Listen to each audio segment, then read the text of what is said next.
Chaldeoneri, Xabier Berrueta, Spesus Omseneri, ni que, bueno, sortus Muga Batian, Chinatown Mugan, Chinatown, North Beach, also Batian. I was born on the edge of Chinatown and North Beach. Anyway, I always start that story off with that. But anyway, yes, pilota, sports drives the spirit, and it's especially in times like this when people need sport. And so that being the case, it's an opportunity, and I'd like to just thank this opportunity for everyone to give me this opportunity to speak. So that being the case, I just like to say that with Pilota, Pilota's been in Basque Pilota. Pilota is,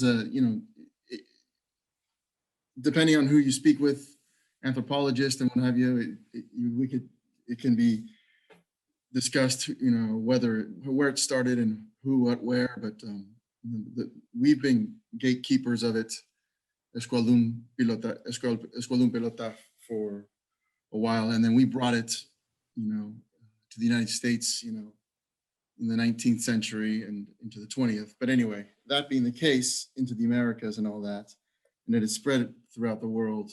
I want to talk about the opportunities that exist, and also want to speak about the missed opportunities. I also do want to speak about rekindling the cultural ties and the legacy aspect.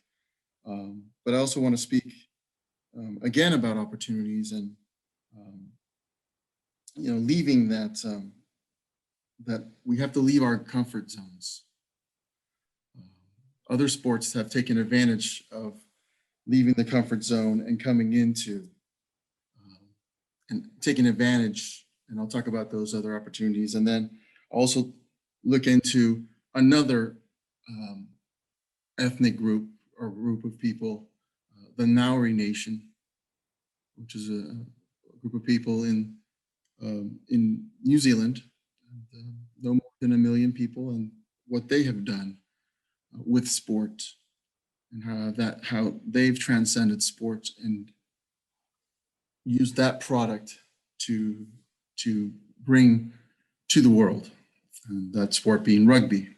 So that they also brought, and well, they didn't bring, but it has been brought to them, and then they transposed onto their culture and then onto that. But anyway, Pilota in the United States, it was brought. It's something that NABO took on when NABO or NABO, as some would refer to it, was developed. It's always been a part of it. It has a legacy of it.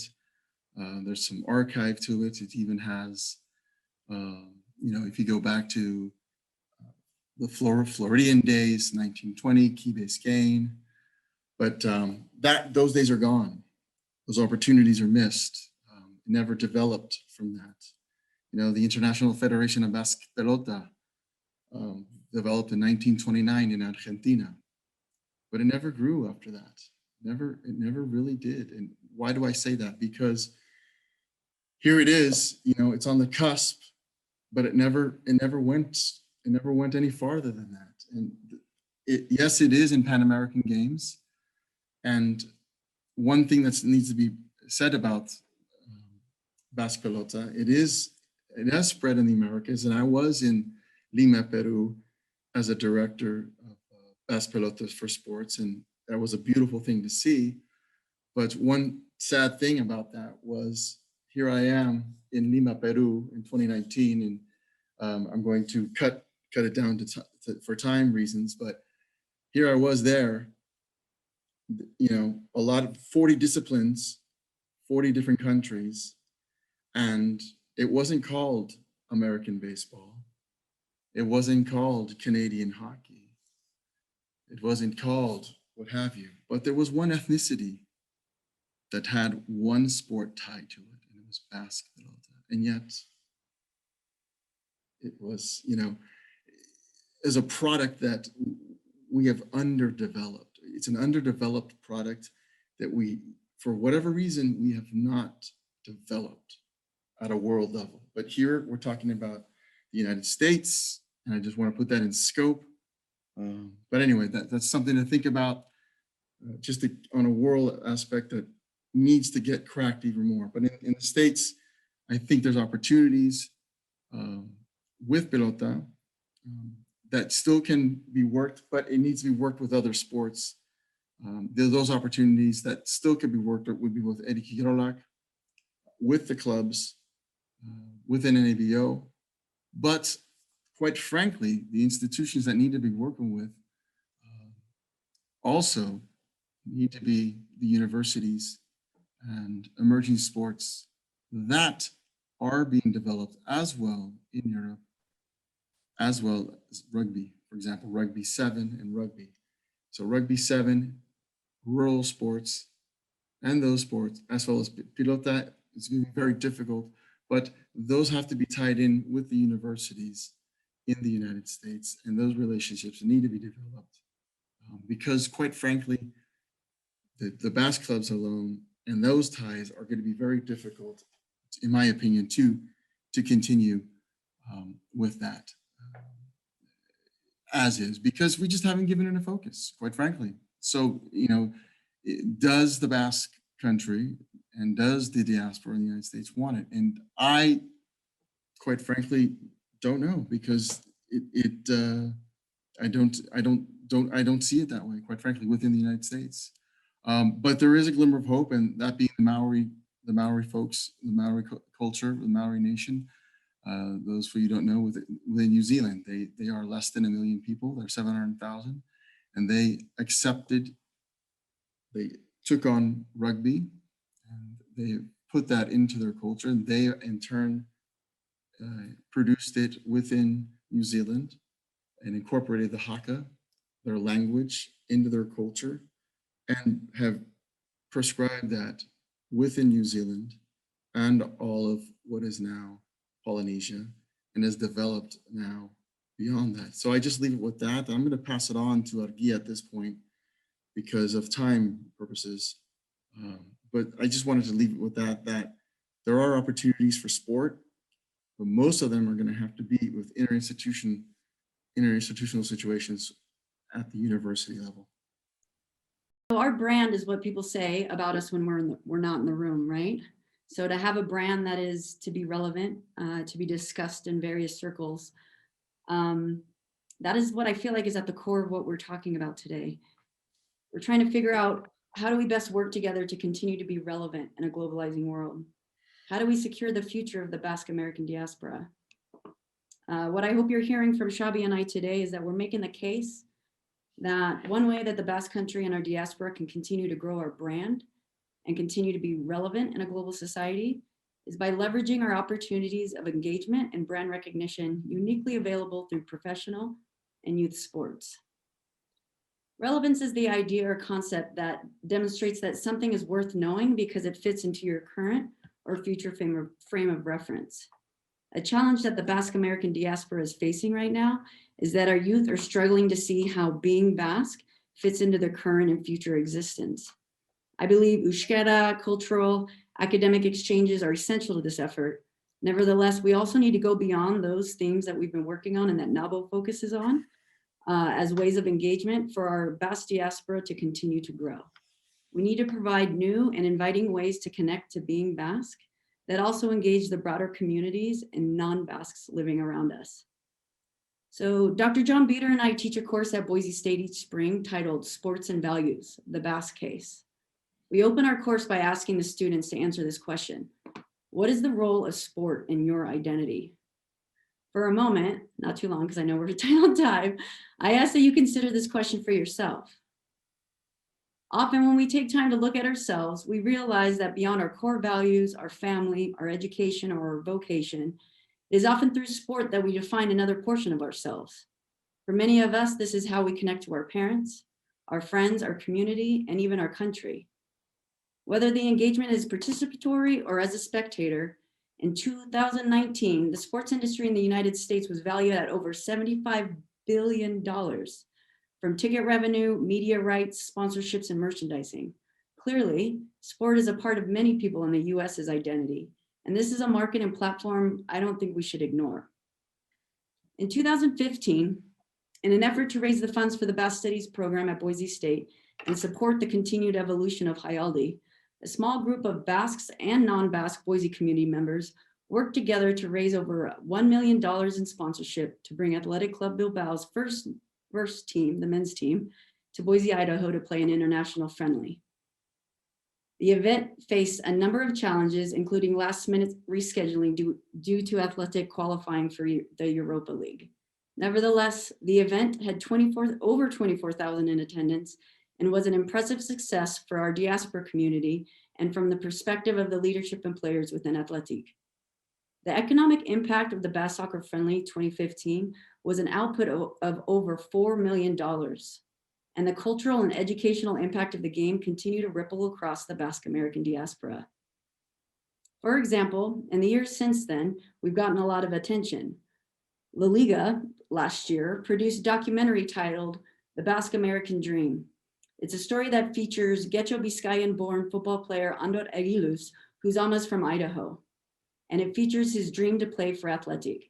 Since the documentary was released last year, it has reached over 600,000 people across all of La Liga's social media platforms.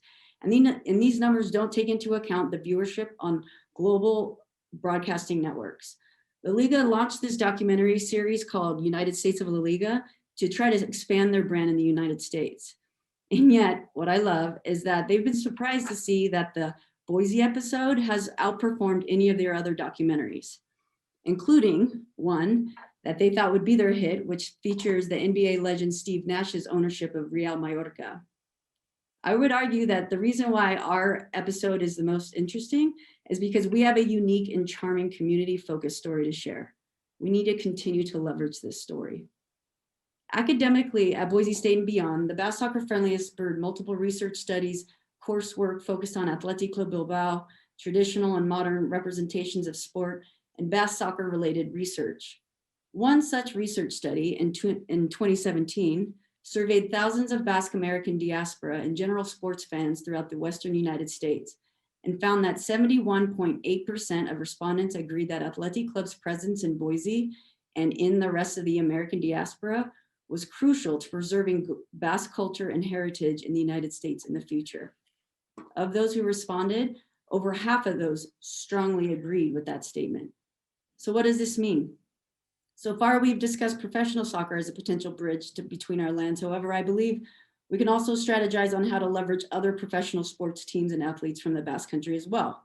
Like Gene Flesher shared, the mountain climbers, the cyclists, the tennis players, and Xabi talked about pelota. But how do we leverage golfers like Jon Rahm? As many of you know, Jon Rahm in 2020 thrilled Basques in the US and beyond when he spoke Euskera on international TV to celebrate becoming #1 in the world. Basque Americans watching that day swelled with pride to hear our language on national TV. How do we build upon these opportunities and platforms to perpetuate our communities into the future? The spectator market of the sport industry will pay attention to the Basque Country and our brand and our teams. The more we strategically engage and provide opportunities to do so. That is, the more we remain relevant within their spectator market for sports.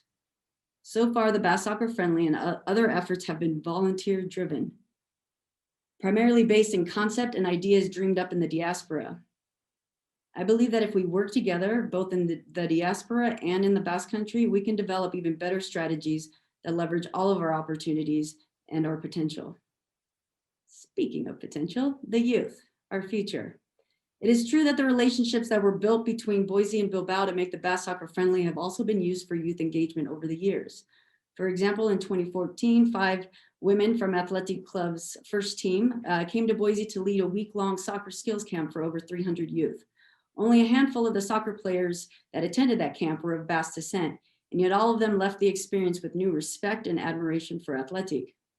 In 2018, Athletic Club sent many boxes of jerseys and bufandas and other memorabilia to Reno, Nevada for the over 100 diaspora youth that had gathered there for Nabo's Udaleku that summer that had been focused on Vizcaya. And for an example of a youth soccer engagement that is going from the United States to the Basque Country, Every couple of years when the teams have fundraised enough money to be able to afford the trip, girls soccer coach Ramon Sugasaga brings teams from the Elko Indar Football Club in Elko, Nevada, all the way to the Donosti Cup to see the Basque Country for themselves and to build team morale. He uses this exclusive opportunity of the Donosti Cup experience to motivate and unite the limited girls youth soccer population that he has in Elko around a common goal. The magic of all these youth engagement experience I just referenced is what they were shared experiences between friends, teammates, and peers. Just as Iñaki Gorizelaia just talked about building relationships between youth of the diaspora and youth in the Basque Country, we need to look for ways to strengthen our connections by creating opportunities between youth and our diaspora and their non-Basque friends to celebrate being Basque in their everyday lives. As many developmental and cultural study researchers have found, there is an outsized lasting impact of friends and peer groups on the youth during adolescence, and it's just incomparable. It does not matter what one's Amar, Aita, or Tija Amuma do, speak, or care about, or even what that individual enjoyed doing or was forced to do, like Boisiko Gasteak, in their childhood. The outsized and lasting impact of what their friends and peers during those adolescent years think, do, care about, and support is what will stick with them forever. NABO has benefited from this phenomenon. Many of NABO's current delegate directors, leadership, and folks that we saw in here, Xabi, Jean, a lot of us, we met each other during those adolescent years through participation in Udaleku, or music camp, as it was called when we were growing up. Those summer camp experiences that began in 1975 for the Basque American diaspora is where the Basque youth from throughout the US realized that they were not alone in the celebration of their unique culture and built friendships and sometimes even marriages that carried our diaspora forward in the last 40 years. But we cannot, again, put ourselves into a bubble and ignore all of the other ways to develop one's path while growing up and living in the United States. This is again why I propose we look to ways of engaging the Basque American diaspora and the broader communities that surround them through modern sport to grow our brand and engagement in the United States. One of the most unexpected yet inspiring ripples of the Basque Soccer Friendly throughout the Boise community has been the increased visibility of Athletic Club on the streets and in the schools. Just weeks after the game in 2015, my son was returning to school for the academic year, and as he arrived on his very first day, there were 4 other non-Basque kids proudly wearing their athletic jerseys. He looked at me and he smiled. It's cool to be Basque in Boise. Don't get me wrong, there's still plenty of kids running around in messy jerseys, but from my son's school to his soccer team, to his video game friends, they all know he's an athletic fan, and they ask him about the team, how they're playing, and in this way, it is becoming a part of who he is and how he is identified. I think it is important to note that the Basque Soccer Friendly would not have been possible if it had not been for countless non-Basques stepping up to volunteer, coordinate, sponsor, and attend the game. We absolutely could not have done it without the broader community support. One person in particular, Bill Taylor, who is president of the Idaho Youth Soccer Association, worked closely with us to make the game in Boise a reality in 2015. Just last weekend, as in Saturday night, Bill Taylor was elected to become the vice president of US Soccer, which is the governing body of the US national teams, the MLS, the NWSL, and the entire youth development leagues. We now have an ally in a very powerful position for the sport in the United States, and one who has visited the Basque Country in 2016 to have follow-up meetings in Ibaigane and study our approach in La Sama. In Boise, and in certain parts of California and Nevada, we have the advantage that our Basque American identity and presence is celebrated by the broader community in our downtown districts, museums, restaurants, convention brochures, and travel blogs. We need to leverage this interest and continue to grow this relationship. In this way, we will be able to identify more allies like Bill Taylor, who can help us take our efforts further. Also, we need to use our relevance in professional sports to expand our reach, to support other Basque diaspora communities, and to continuously evolve our methods of engagement for our youth. Some ideas that Bill and I have recently discussed with representatives from the Basque Country have been for the integration of Basque styles of soccer tactics and training to be implemented at the highest levels of youth soccer development in Idaho, which is our ODP program, or the Olympic Development Program. Integrating Basque coaches, styles, and expertise in Idaho's ODP system could create exchanges where athletes from the Basque Country come to Idaho to coach, train, and educate the best players in the state of all ages. In exchange, they will be building relationships with these players, coaches, families, and the broader community, including the Basque American diaspora here, to build future bridges and exchanges. This is just one idea in one state. That is an opportunity to engage in what appears to be a mutually beneficial exchange that can build bridges. What are other youth and professional sports related exchanges? What are they that are possible? I know I can't think of them all by myself. The COVID-19 pandemic has caused the most significant disruption in the worldwide sporting calendar since World War II. Across the world and to varying degrees, professional and youth sporting events have been canceled or postponed. Not surprisingly, our efforts to hold another Basque Soccer Friendly in 2020 or in 2021 have been postponed as well. But as the vaccine continues to be administered and sporting events and youth leagues reemerge in their post-pandemic form, how will our Basque brand be in this conversation? How will we be relevant in the WhatsApp message groups and locker rooms of our youth? We need to develop our strategy, and I argue the time to do that is now. Thank you.